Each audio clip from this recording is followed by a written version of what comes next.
మనకు చిన్న దెబ్బ తగులుతుంది, కాలికో లేకపోతే చేతికో చిన్న గాయం అవుతుంది, అవి తొందరగా మానవు.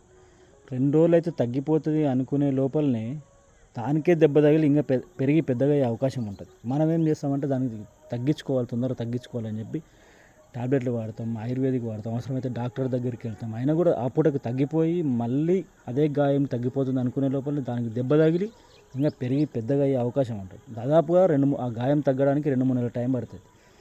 ఆఫ్టర్ ఆల్ ఆ గాయమే 2-3 నెలలు తగ్గడానికి టైం తీసుకుంటే మరి మన జీవితంలో ఎన్నో కష్టాలు ఉంటాయి, ఎంతోమంది అవమానపరుస్తుంటారు, చులకనగా చూస్తుంటారు. అంతదానికే మనం ఓడిపోయినట్ట. అందుకే జీవితాన్ని సీరియస్గా తీసుకోండి. ఎట్లా అంటే వాడు గవర్నమెంట్ జాబ్ కొట్టాలని చెప్పి రాత్రింబవళ్ళు కష్టపడి చదువుతాడు. చదివి వాడు ఏం చేస్తాడంటే లాస్ట్ 1 మార్కులో ఫెయిల్ అయిపోతాడు. ఇంకొకడు పోలీస్ అధికారి కావాలని చెప్పి ఈవెంట్స్లో తీవ్రంగా ప్రయత్నం చేసుకుంటూ ఈవెంట్స్లో కొట్టాలని చెప్పి ఉదయం లేచి దాదాపు 4 గంటలకు లేచి వాకింగ్ చేసుకుంటా బాగా చలికి వర్షానికి తట్టుకొని ఈవెంట్స్ కొడదామని చెప్పిపోతే 2-3 సెకండ్లు ఈవెంట్స్లో ఓడిపోతారు.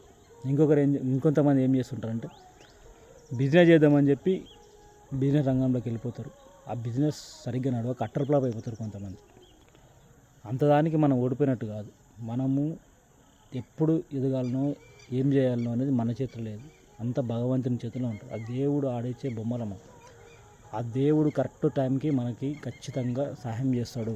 దయచేసి ఎవరు గుర్తంగా ఓడిపోయినట్టుగా అధైర్యపడద్దు, ధైర్యంగా ఉండండి, ముందుకెళ్ళండి. మీరు అనుకున్న గమ్యాన్ని ఖచ్చితంగా ఎప్పటికైనా సరే విజయాన్ని మీరు ఖచ్చితంగా అందుకుంటారు.